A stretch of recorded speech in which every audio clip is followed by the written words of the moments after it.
Following breaking news here on CBS Sports HQ, where Utah Jazz are hiring Celtics assistant Will Hardy as their next head coach. That is per multiple reports.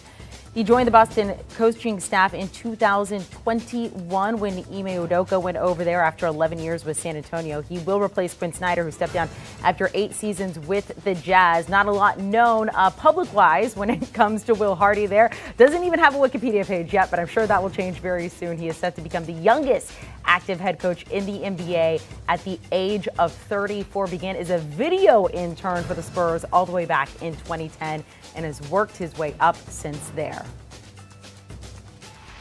Let's welcome in Avery Johnson and Bill Reiter to talk about this breaking news. Will Hardy is set to become the next head coach of the Jazz. I mentioned Avery, fairly unknown to a lot of people, maybe unless you've been following specifically the Spurs and the Celtics here. Avery, what do we need to know about Will Hardy? Well, Amanda, he's an outstanding young coach and a bright mind.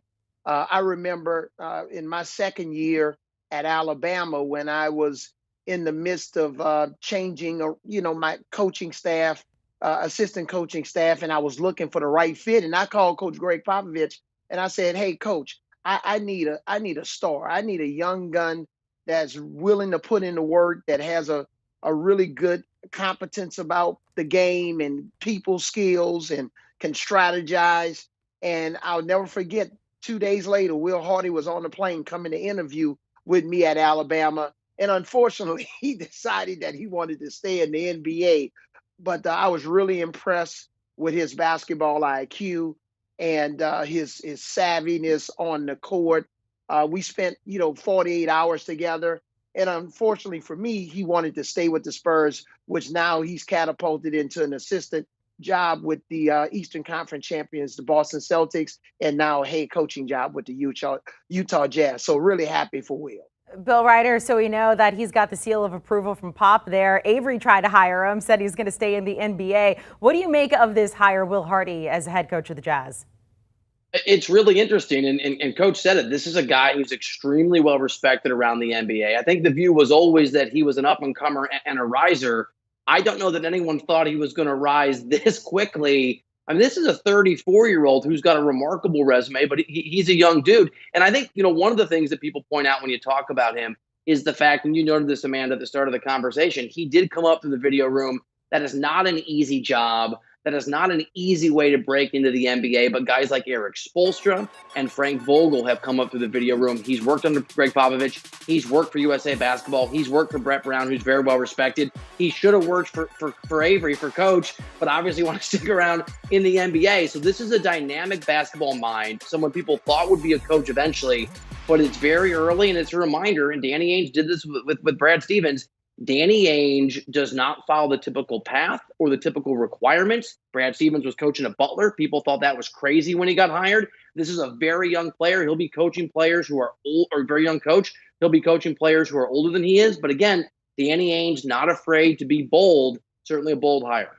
So, Avery, let me follow up with you on that. How do you think he's going to be received by this Utah Jazz team? What do you think they needed and what they get in him, and again, how he's going to be received by them?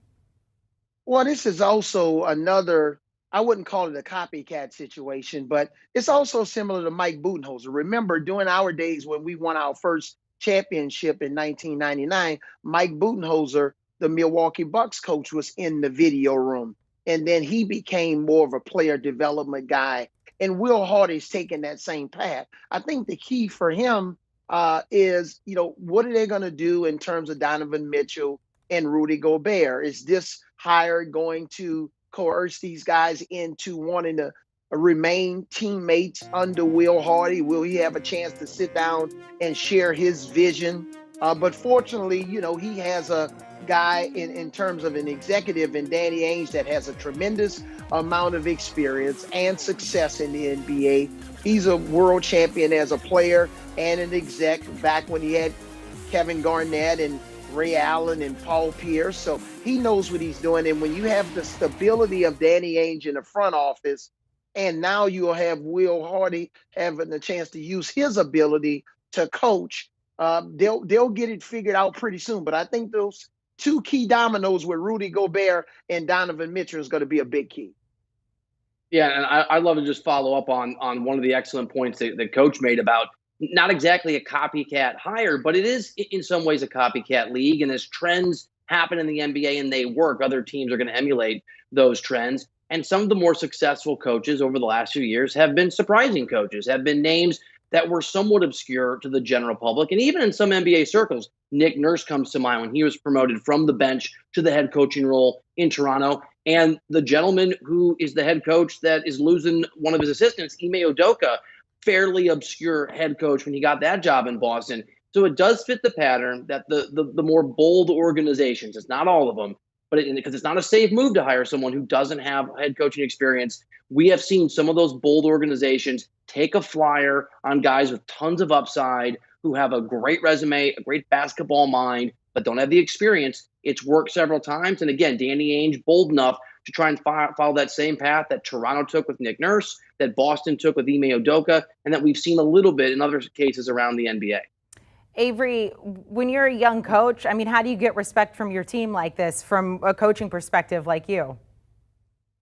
Well, you have to be consistent. I was in this situation back in 2005 when Mark Cuban elevated me to become head coach of the Dallas Mavericks without any prior head coaching experience. So I think the key is being consistent in your messaging, having the right type of communication, coaching the best player and the last player on the bench basically the same way. Players will respect you, and that'll get the rest of the players to buy in if you can coach your best players hard sometime. I think the biggest key is just showing the players that you're always prepared for any situation. To have that confidence exude in your coaching ability and the craft of coaching. And I think for a young coach like Will, especially with his first head coaching job, the assistant coaches cannot be undervalued.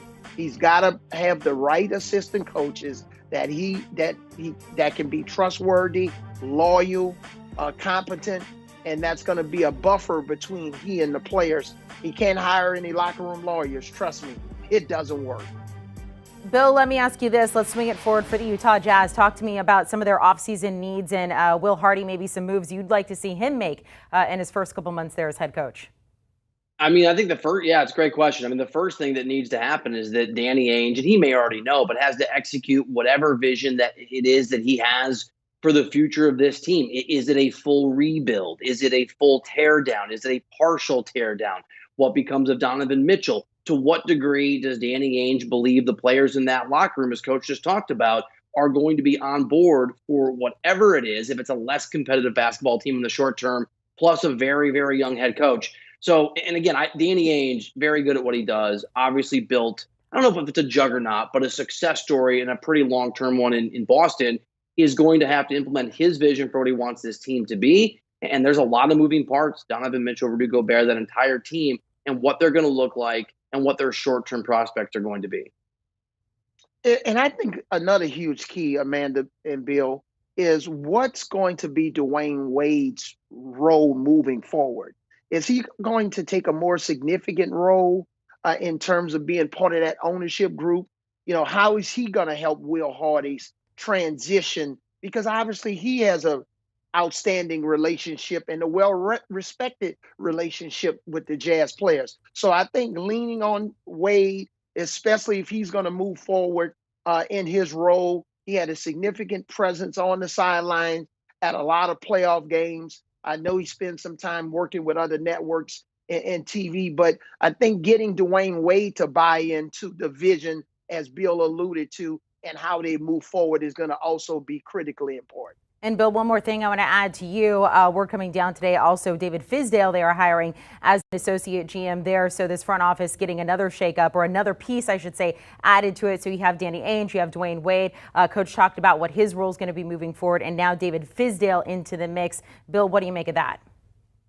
Yeah, I think all these pieces connect. I mean, David Fizdale, I think grossly underrated as a basketball mind. And I know, and I'm sure Coach does too, very well respected around the NBA in every corner of the NBA, front offices, but also locker rooms. Very well liked by players around the NBA. So I would imagine this is Danny Ainge, not just the basketball mind that Fizdale brings to the front office. That's certainly a big part of it, but trying to build a culture that can build whatever it is that Ainge wants and that can be, as Coach talked about, supportive of a very young head coach. If Dwayne Wade is lending his voice and David Fizdale is lending his voice to support a 34-year-old rookie head coach, that's all part of a process to try to build the exact culture. I know it's a buzzword, but it's been very successful in places like Golden State. It matters, even if it's hard to talk about on TV and radio and to write about at CBSSports.com. Culture matters, and Fizdale's a great culture guy and a great basketball mind. And Bill alluded to it earlier. We've seen even with the Celtics, you have a head coach that's now the president of basketball operations. You can even look at Lawrence Frank, who was a head coach and an assistant coach, and now he's in the front office with the Los Angeles Clippers. Now you have a situation like David Fizdale. So I just think coaching translates to not only on the floor but also in the front office, and being able to identify talent and also be a resource for your head coach. So this is another guy besides Danny Ainge that Will Hardy can lean on just for some other head coaching advice, because sometimes head coaches need people and mentors that they can work with outside of the players, especially during some of those turbulent times in the season. So this is another smart hire by Danny Ainge. All positive notes. Get the joke there for the Utah Jazz moving forward from Bill and Avery. Guys, thank you so much breaking down the breaking news here when it comes to the Utah Jazz. A couple things there. Most notably, hiring Will Hardy, set to become their next head coach, was a Celtics assistant, worked his way up from a video intern with the Spurs back in 2010. Avery Johnson saying, look, I tried to hire him when I was at Alabama. He decided to stay in the NBA. Also, David Fizdale, new associate GM for the Jazz as well. Key offseason dates for the NBA. Of course, the draft is now behind us. Free agency beginning very shortly here on Thursday, day after tomorrow, June 30th. You get the Vegas Summer League and then training camp beginning in September. Do you want a sports network that delivers everything that matters about the game? The highlights, the picks, the instant analysis, no yelling, no fake debates, no politics. Hit the subscribe button and never miss a moment.